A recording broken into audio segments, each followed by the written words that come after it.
ایک نوجوان بے روزگار تھا. اس بے روزگار نوجوان نے کئی دنوں تک روزگار ڈھونڈنے کی کوشش کی تو روزگار نہ ملا. تھکا آ رہا گھر کی طرف آ رہا تھا کہ راستے میں خوبصورت سی تھیلی نظر آئی. اس نے تھیلی اٹھائی, اس پہ کھولا تو انتہائی قیمتی اس میں ہار تھا, نیکلیس. اسے اٹھایا کا اتنا خوبصورت ہار لے کر گھر آ گیا. پیارے سمجھ جو صبح ہوئی نا تو اس کے کانوں میں ایک آواز آئی, بھائی جان میری ایک تھیلی گر گئی ہے, اس میں قیمتی ہار تھا, اگر کسی کو ملے تو مجھے دے دے, اسے 500 درہم تحفے میں دوں گا. اس کے کان میں جب آواز آئی تو اس کو ایک خیال آیا کہ یار تھیلی ہو نہ ہو اس آواز دینے والے کی تو نہیں ہے. پھر کہنے لگا یار تو اس کی ہوگی, اس کی کہ مجھے تو اللہ کی زمین سے ملی ہے. پھر تھوڑی دیر تو خیال آیا, اس نے کہیں پڑھا تھا کہ حقدار کو بندہ اس کا حق واپس کر دے تو اللہ پاک اس کی غیب سے مدد فرماتا ہے. تو یار میری تو ہے ہی نہیں نا. وہ باہر نکلا, آواز دینے والے کو ڈھونڈتا رہا تو ایک بڑی عمر کے شخص تھے. کہا آپ آواز دے رہے تھے؟ جی ہاں بیٹا میں آواز دے رہا تھا. کہا کیسی تھیلی تھی؟ کہا اس طرح کی تھیلی تھی, سارا کا ہار تھا. اس نے جیب سے نکالا, بابا یہی ہے؟ ارے ہاں ہاں بیٹا یہی ہے, اللہ تیرا بھلا کرے, اللہ تعالیٰ تجھے اس کی جزا دے. اور اس نے تحفہ دیا. جو اس نے اعلان کیا, بابا تحفہ لے کے کیا کروں گا, یہ رکھو دعا دو, یہ آپ کا تھا, میں نے کون سا آپ پر احسان کیا, آپ کی چیز تھی, آپ کو میں نے واپس کر دی. پیارے سب اس سے اگلے دن نیت کی یار دریا کے اس پار جاتا ہوں, نیا علاقہ دیکھتے ہیں, ہو سکتا ہے وہاں میرا روزگار ہو. اتفاق دیکھیں کہ راستے میں پانی میں دغیانی آ گئی اور کشتی ڈوب گئی, اور وہ بھی ڈوب گیا. ہاتھ پیر مارتے مارتے تختہ ہاتھ لگ گیا. اس نے خود کو تختے پر ڈال دیا. تختہ تیرتے تیرتے تیرتے تیرتے تیرتے تیرتے اس کو کنارے پر لے گیا. اب وہ ڈوبتا ڈوبتا بچا, بڑی مشکل سے کنارے پر گرا, تھوڑی دیر کے لیے وہیں سو گیا. جیسا بہت ہی کیسا تھکا ہوا ہوگا, سو گیا. آنکھ کھلی, کھڑا ہوا, کپڑے کیچڑ والے مٹی والے, چلتا چلتا ایک چھوٹا سا گاؤں نما تھا, قصبہ, چھوٹا سا گاؤں تھا. وہاں پہنچا تو ایک دور سے ایک مسجد نظر آئی. تو چلے اللہ کا گھر, اندر چلا جاتا ہوں. اندر گیا, وہ نماز وغیرہ پڑھی اور قرآن کی تلاوت میں مصروف ہو گیا. جیسے قرآن کی تلاوت کرنے لگا تو کچھ گاؤں کے بڑے بزرگ مسجد میں آئے کہ یار یہ آواز کہاں سے آ رہی ہے. دیکھا تو ایک نوجوان قرآن کی تلاوت کر رہا تھا. برخوردار کہاں سے آئے ہو؟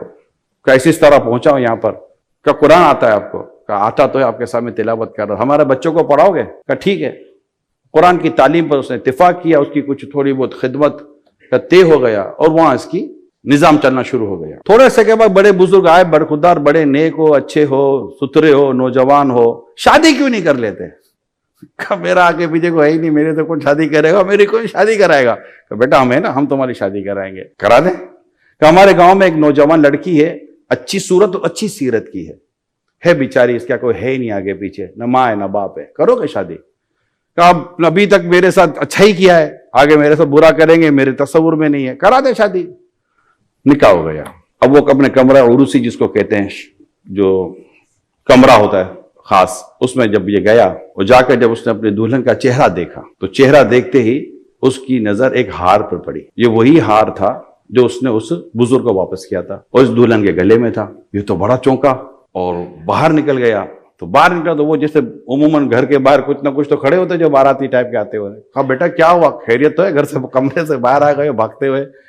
کہا وہ تو اس سے کہانی سنائی تو سب نے کہا سبحان اللہ سبحان اللہ. کہا بھائی مجھے بھی تو بتاؤ ہوا کیا ہے. کہا بیٹا جو تم نے کہانی سنائی نا, تم نے جس بزرگ کو ہار واپس کیا تھا, ہاں, بولا یہ اسی کی بیٹی ہے, یہ ہار اسی کا ہے. اور کمال کی بات یہ ہے کہ جب یہ واپس آئے تھے نا تو یہ کہتے تھے کہ مجھے ایک نوجوان ملا تھا, اگر وہ نوجوان مجھے دوبارہ مل جائے تو میں اپنی بیٹی کی شادی سے کراؤں گا. اس سے 2 بچے ہوئے. تھوڑے دنوں کے بعد دونوں بچے انتقال کر گئے. کچھ عرصے کے بعد اس کی بیوی انتقال کر گئی. کتابوں میں لکھا ہے کہ آخر ہار کس کے پاس آیا. یہ ساری کہانی ہار کے گرد گھوم رہی ہے, اس نیکلیس کے گرد گھوم رہی ہے جس سے اس نے اللہ کی رضا کے لیے اور یہ کہہ کر کے اس پہ میرا حق نہیں ہے, جبکہ وہ ہار جب اس کے مقدر میں تھا تو ایک حق والے انداز سے اللہ پاک نے وہ ہار اسی کو لوٹایا کیونکہ یہ اسی کے مقدر میں تھا, اس نے اللہ کے لیے چھوڑا تھا. یہ بات ہمیں ہمارے ہر ایک بچے کے, نوجوان کے, جاب کرنے والے, پروفیشنل, نیچے سے اوپر تک ہر ایک کے ذہن میں بٹھانی ہے کہ تم صرف اپنے رب کی رحمت اور اس کی عطا پر نظر رکھو, حق لو, حق دو, اللہ پاک تمہارے لیے بہتر فرما دے گا.